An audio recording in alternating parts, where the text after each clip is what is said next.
Why should you write down your goals? We're going to talk about that today a little bit.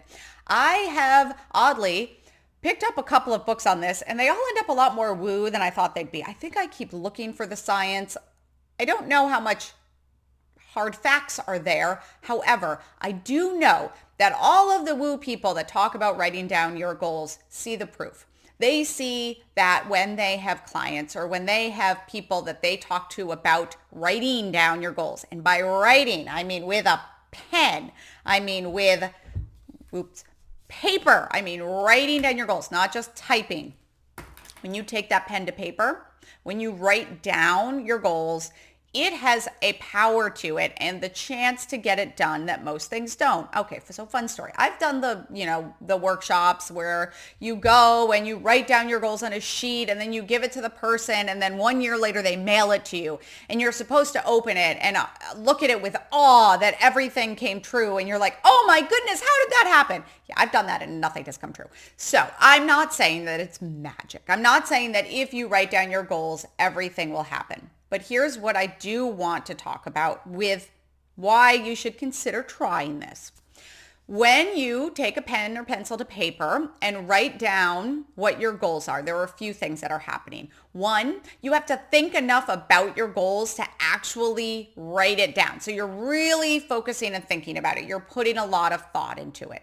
And when you write that down on paper, you're starting to set it into your brain of saying, I want this to happen. Or some of us likes to use present tense, there you go, or past tense. This is happening. This happened. I have heard actually though that if you write down that this happened in past tense, sometimes your brain then latches on and it's like, great, I've done that. I don't need to worry about that. I like present tense. Present tense works for me. So let's say that I am trying to, I'll use a current goal. I am in the middle of editing my first book that I have written and it needs to be published. I would like it to be published this year. I'm already doubting myself. It will be published this year in June and it will be available in June. And my second book will be written this year. So when I write this down, I write down my second book is being written. I'm writing it down in present tense. I'm in the middle of doing that, even though I have not started writing my second book yet.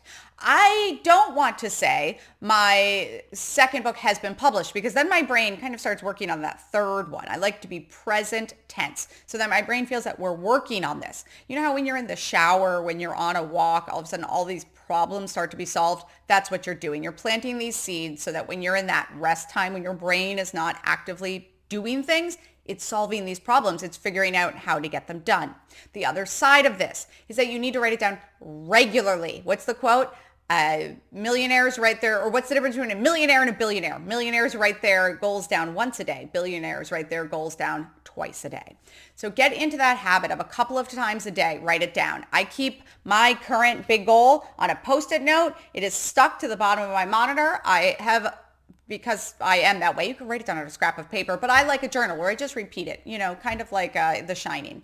I will be a very good girl, though.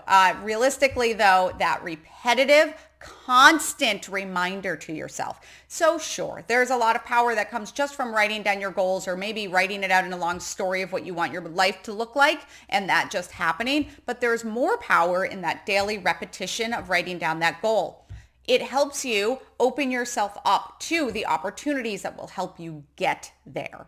The other side of it is that you cannot write down your goal and then sit on your couch and expect it to magically happen. You then have to start thinking about what are the things that I can do to get me to that goal. That's where that power of writing it down is. Your brain is solving the problem of what are the steps I have to take to get there.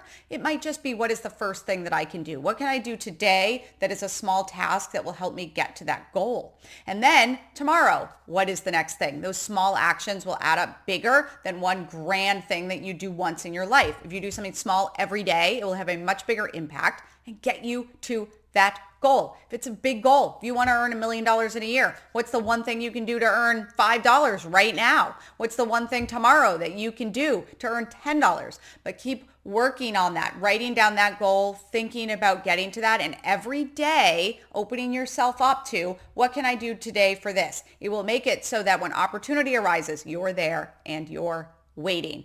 So what are you waiting for? Write down that goal. I'm Sierra Bailey with Doers, Shakers, Makers. And this was this week's business tip. Follow along or visit MsSierraBailey.com to make sure that you don't miss out on every week's business tip.